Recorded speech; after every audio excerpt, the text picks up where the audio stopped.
घटना आहे एका यशस्वी डॉक्टर श्रीनिवासची। गुरु नानक नगर मुंबईतील एक सुसंस्कृत आणि शांत कॉलनी इथे राहणारे डॉक्टर धारावत श्रीनिवास हे एक प्रतिष्ठित ऑर्थोपेडिक सर्जन होते। वय वर्ष 40, सौम्य स्वभाव, मनमिळाऊ आणि अतिशय कष्टाळू।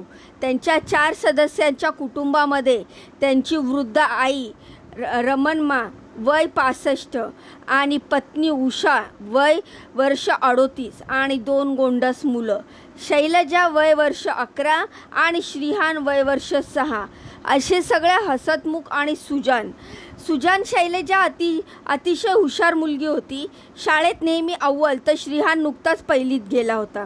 आई रमण मात्र जरा आजारी राहत होती, पण श्रीनिवास तिची मनापासून सेवा करत असे। उषा त्याची पत्नी एक समजूतदार गृहिणी, जी श्रीनिवासच्या प्रत्येक निर्णयामध्ये त्याची साथ देणारी होती। प्रेम, आनंद आणि आपुलकीने सर्व परिवार सुखी राहत होता। श्रीनिवास मूळचा आंध्र प्रदेशातील गुंटूर जिल्ह्यातील। शिक्षण संपवून विजयवाडा आणि मग मुंबई ते लोक स्थायिक झाले। त्यांचं स्वप्न होतं स्वतःचं रुग्णालय सुरू करायचं। अनेक वर्षाच्या मेहनतीनंतर आणि खाजगी रुग्णालयात काम करून अनुभव घेतल्यानंतर त्यांनी सूर्यराव पेठ इथे श्रीजा ऑर्थोपेडिक क्लिनिक सुरू केलं। क्लिनिक सुरू करताना त्यांनी आपली सगळी बचत टाकली। सोबतच एक खाजगी बँकेतून सुमारे 1.5 कोटीचं कर्ज घेतलं। परंतु इतकं असूनही उपकरण आणि इन्फ्रास्ट्रक्चरसाठी अजूनही पैसे कमी पडत होते। अशा वेळी त्यांच्या 3 डॉक्टर मित्रांची, ज्यांच्यावर त्यांना पूर्ण विश्वास होता, त्याला मदतीचा हात दिला। परंतु ही मदत पुढे त्यांच्या आयुष्यातील सर्वात मोठं दुःख ठरेल हे श्रीनिवासला कुठे ठाऊक होतं। 3 कोटी रुपयापर्यंतचं भांडवल टाकून तिघे मित्र आनंदी हॉस्पिटल चालवत होते। क्लिनिक सुरू झालं, पण अपेक्षेप्रमाणे रुग्ण येत नव्हते। उत्पन्न कमी आणि खर्च वाढलेला। बँकेचं कर्ज तर फेडावं लागणारच, पण मित्रांनी दिलेल्या रकमेवरही व्याजाचा आणि परतफेडीच्या सततच्या आठवणी सुरू झाल्या। मित्रांना वाटेल तसा नफा मिळत नसल्यानं त्यांनी पैसे मागणं सुरू केलं, ज्यामुळे त्यांचे पैसे अटकणार नाहीत। आज आहे तर उद्या त्यांच्याकडून घ्या असं करू लागले। त्या मित्रांनी श्रीनिवासवर दबाव टाकला, क्लिनिक चालत नाही तर आमचा हिस्सा दे। अखेर मनाविरुद्ध श्रीनिवासनं रुग्णालयातील 90% हिस्सा त्यांच्याकडे दिला।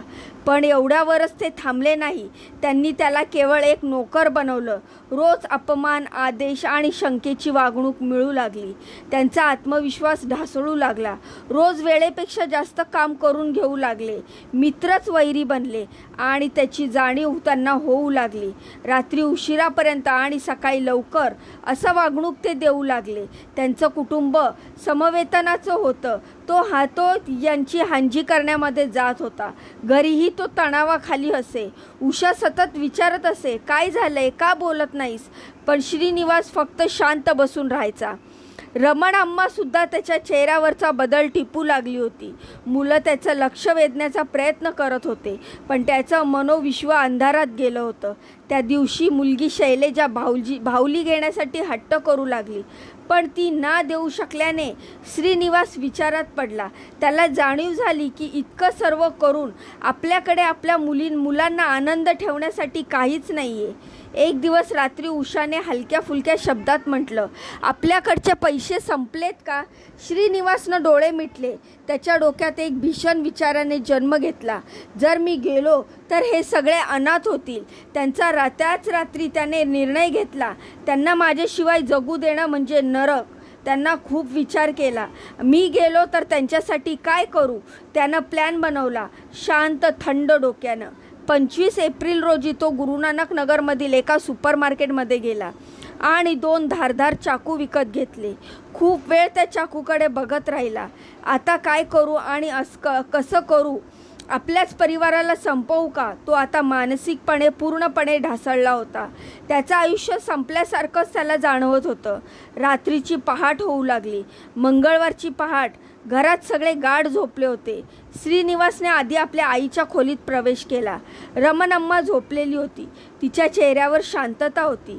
एक क्षणभर तिच्या डोळ्यात पाणी आलं, पण त्याने दगड झालेलं मन घेऊन तीव्र वार केला आणि ती न बोलताच निघून गेली. सर्जन असल्यामुळे अचूक ठिकाणी त्याने वार करून एकाच वारमध्ये तिला शांत केलं आणि मग त्याने उषाच्या खोलीत प्रवेश केला. ती अर्धवट जागी झाली होती. श्रीनिवास, काय झालं? शब्द पूर्ण होईपर्यंतच तिच्या गळ्यावर चाकूचा वार झाला.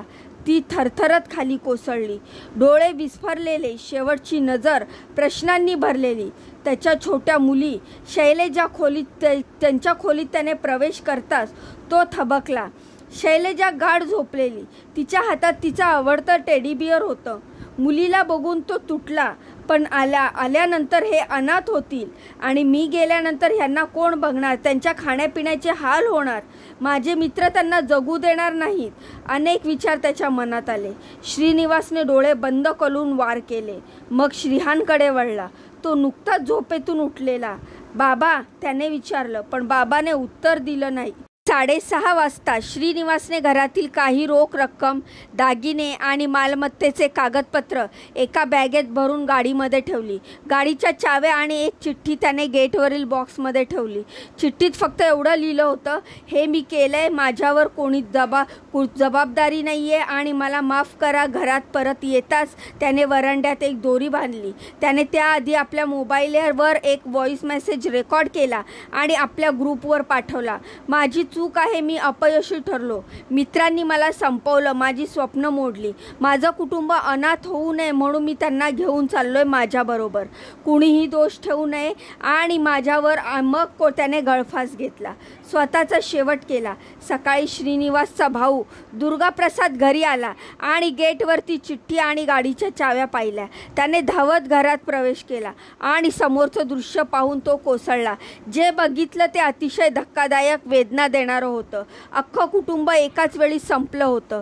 पोलिसांनी माहिती दिली की पोलीस आयुक्त PhD रामकृष्ण यांनी घटनास्थळी श्वान पथक आणि क्लू टीमला बोलावलं. सुपरमार्केटचा CCTV फुटेज, चाकूचं बिल आणि मोबाईल मेसेजच्या आधारे हा निष्कर्ष स्पष्ट झाला की डॉक्टर श्रीनिवास यांनी स्वतःहून ही हत्या केलेली आहे. नातेवाईकांनी एक वेगळाच आरोप केलेला आहे. हे फक्त कर्जामुळे नव्हे तर मित्रांनी त्याचं मानसिक शोषण केलंय, त्याला आत्महत्येच्या उंबरट्यावर नेलंय.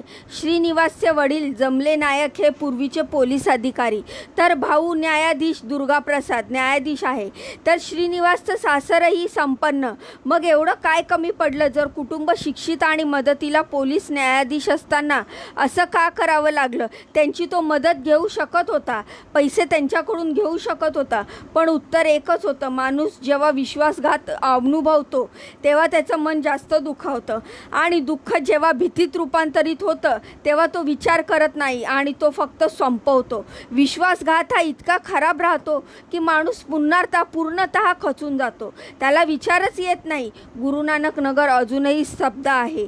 त्या इमारतीत अजूनही रात्री पावलांचा आवाज ऐकू येतो. असं म्हणतात, एक यशस्वी डॉक्टर, एक काळजीवाहू बाप आणि एक हळव्या मनाचा माणूस त्याने अखेर मृत्यूला आपलंसं केलं. मग त्याने मागे राहिलेल्या काही चिठ्ठ्या आणि आठवणी, या घटनेतून आपण काय शिकावं?